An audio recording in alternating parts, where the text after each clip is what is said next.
Make you smile, delight your heart, every footprint it will mark. We make sure that our service is according to your demand. We will give you an unforgettable experience that will make sure you repeat business with us because your satisfaction is our top priority. Good day everyone, we are the Group 4 and we choose Luklukbao and Batangas for our tourism product development proposal. Tourism in the economic context of 21st century is an essential activity in the structure of economic mechanism and has an active role in the development and modernization of society. Tourism planning should be an integral part of any destination's tourism development plan in order to achieve best results and satisfy all stakeholders. So tourism planning is the key to maintaining sustainable tourism. However, Bawan is situated in the southern part of the province along the coastal area and lies 120 kilometers due south of Metro Manila, accessible by a modern road network, and Bawan therefore offers most of the advantages of an industrial location together with the more relaxed lifestyle of the country. So given these advantages, we decided to choose Bawan Batangas as a place to develop its potential tourism site. So since the Bawan is the most industrialized municipality, developing the chosen tourism site in the area, this will create jobs to locals while promoting local tourism. So upon identifying the tourism site, which is Barangay Loklok, the coastal area there is a potential site or the potential tourism destination. We came up to build tourist facilities and water activities to sustain the current trends of tourism today.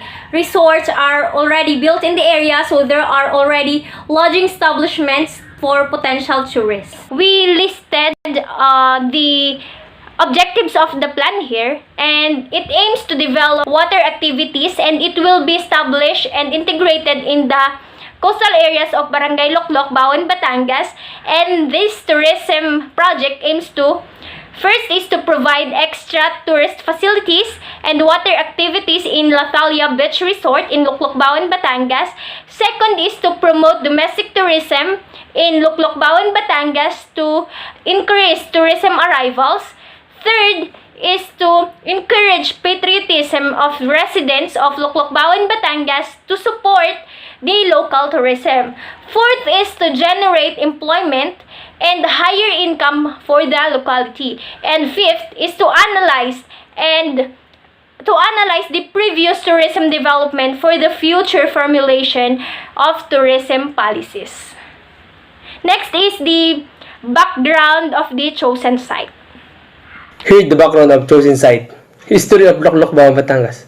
The first name of Luklok, Bawan, Batangas is Manalupang in San Luis, and the present name is Luklok, Bawan, Batangas. Manalupang gains the name from heritage land or Lupang Mana in our own dialect, while the San Luis gets the name from the San Baracong Caraas of San Luis Spanish nationality. Population of Bawan is a coastal municipality in the province of Batangas.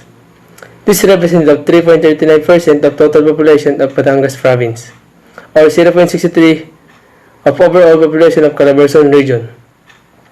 Based on these figures, the population density is computed at 1,713 inhabited per square kilometer, or 4,436 inhabited per square mile.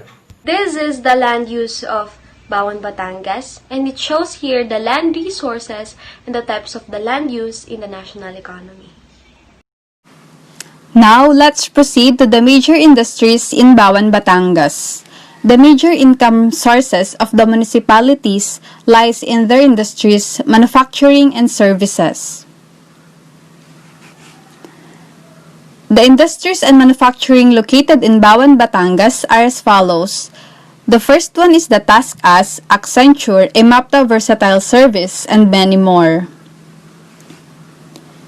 Now let's have the tourist destinations and attractions that are helping the growth of income in Bawan, Batangas. The first one is the Bawan Plaza Hotel, Destino Beach Clive Dive Resort and Hotel, Portolano Seascape Resort, Binokbok Dive and Trek Marine Sanctuary, and the Bawan Divers Marine Sanctuary. So here is the fifth and second to the last for the background of the chosen site, the infrastructure. It consists of roads that makes tourists feel that the destination is accessible. And of course, it also includes water supply, power supply, and telecommunications. And as what you've noticed, tourism or infrastructure rather is the key to develop a successful tourism destination. And it also helps to boost tourism by raising attractiveness and competitiveness into a destination. And of course, it includes hotels and more that makes the tourist expect something that is comparable on what they usually enjoy or do at home. This is the location map of Loklok and Bawan, Batangas. The travel time is between 1 and 4 hours depending on which route you're coming from and the traffic condition. You may take a bus, a taxi, or your own private car when you go there. Now, let's have the tourism assets in Bawan, Batangas. The first one is the identification of attractions. The first one are the existing sites in Bawan, Batangas. First one is we have La Talia Beach Resort along with the Batangas Lomi. Then we also have the Immaculate Conception Parish and the Londres and Pianono. Lastly is the Sublian Festival. Now let's have the potential sites in the municipality. First we have is the Kamay ni Maria or the Mama Mary of Hacienda Antonia, the Igi Falls, Dinoy's Place Beach and Resort, the Fish Sanctuary, and lastly is the San Pablo de Bawan Marine Sanctuary. On these slides are the environmental issues and the socio-cultural issues. Let us focus first on the environmental issues. Climate change. These impacts extend well beyond an increase in temperature and affecting ecosystems and communities. Next is the pollution. The term pollution can refer to both artificial and natural materials that are created, consumed, discarded in an unstable manner. Lastly is the biodiversity and the variability among living organisms from all sources, and those includes marine, terrestrial, ecological complexes, and other aquatic ecosystems. So next is the sociocultural issues. Okay, so we have social-cultural issues. One is gender inequality. Gender inequality is in wage and earnings is in part attributable to a gender job segregation.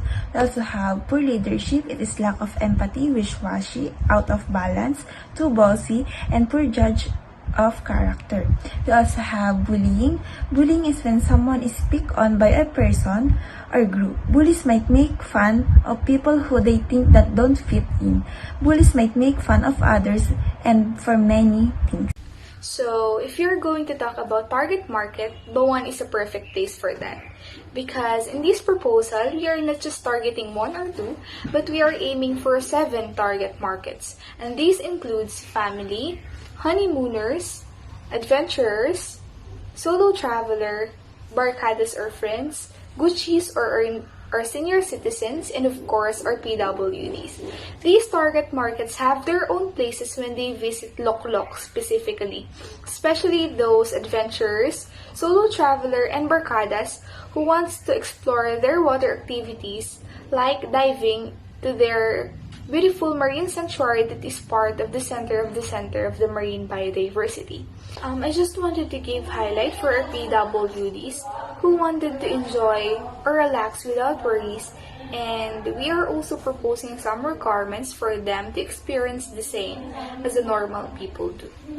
Thank you for listening. Again, we are the Group 4 and we make you smile, delight your heart.